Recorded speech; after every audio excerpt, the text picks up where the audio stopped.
পটুয়াখালীর গায়াপাড়া লঞ্চঘাটে দীর্ঘদিন ধরে একটি পন্টুনের অভাবে ভোগান্তি পোহাচ্ছেন ঘাট ব্যবহারকারীরা।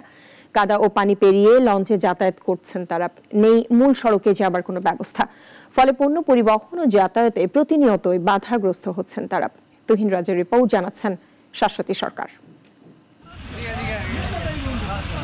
রাঙ্গাবালির গাইয়াপাড়া লঞ্চঘাট। সকাল বিকাল এই ঘাটে লঞ্চ ভিড়লেও নেই কোনো ঘাটলা। ভাটার সময় কাদা পার করে এবং জোয়ারে হাঁটু পানি পেরিয়ে লঞ্চে উঠছেন যাত্রীরা। শুধু তাই নয়, লঞ্চ থেকে নেমে মূল সড়কে যাওয়ার জন্য নেই সংযোগ সড়ক। প্রায় 400 মিটার কাদা পানির পথ পেরিয়ে যান ঘাট ব্যবহারকারীরা।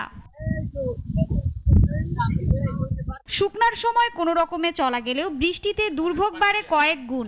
শিশু, বৃদ্ধ ও অসুস্থদের পোহাতে হয় সীমাহীন কষ্ট। পাশাপাশি পণ্য আনা নেওয়াতেও ব্যাপক সমস্যায় পড়েন ব্যবসায়ীরা।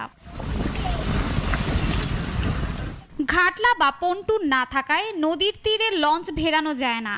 একটি পন্টুন তৈরি করলে মিটে যায় সব ঝামেলা, জানান সংশ্লিষ্টরা।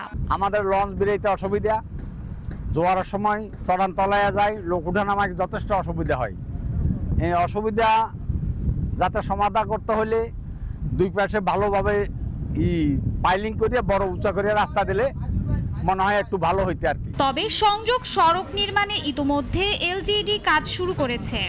এডিপি প্রকল্পের মাধ্যমে দ্রুতই ঘাটলা নির্মাণের উদ্যোগও নেওয়া হবে, আশ্বাস দিলেন উপজেলা নির্বাহী কর্মকর্তা। গায়াপাড়া লঞ্চঘাট নির্মাণের জন্য আমি বিআইডব্লিউটির সাথে কথা বলবো এবং সংযোগ সড়কের ক্ষেত্রে আপনারা অনেকেই জানেন যে আমাদের স্থানীয় সরকার প্রকৌশল অধিদপ্তরের অফিস থেকে মিনিস্ট্রিতে প্রস্তাব গিয়েছে। আমি এটা মনিটরিং করব এবং আরও যে সকল কাজ করা দরকার, বিশেষ করে রাস্তা নির্মাণের ক্ষেত্রে আমি খুব তাড়াতাড়ি আমরা কমিটি বসে আগামীতে এটার জন্য ব্যবস্থা নেব। শুধু আশ্বাস নয়, কার্যকর পদক্ষেপ নিয়ে দ্রুত ঘাটলা নির্মাণের দাবি জানিয়েছেন স্থানীয়রা।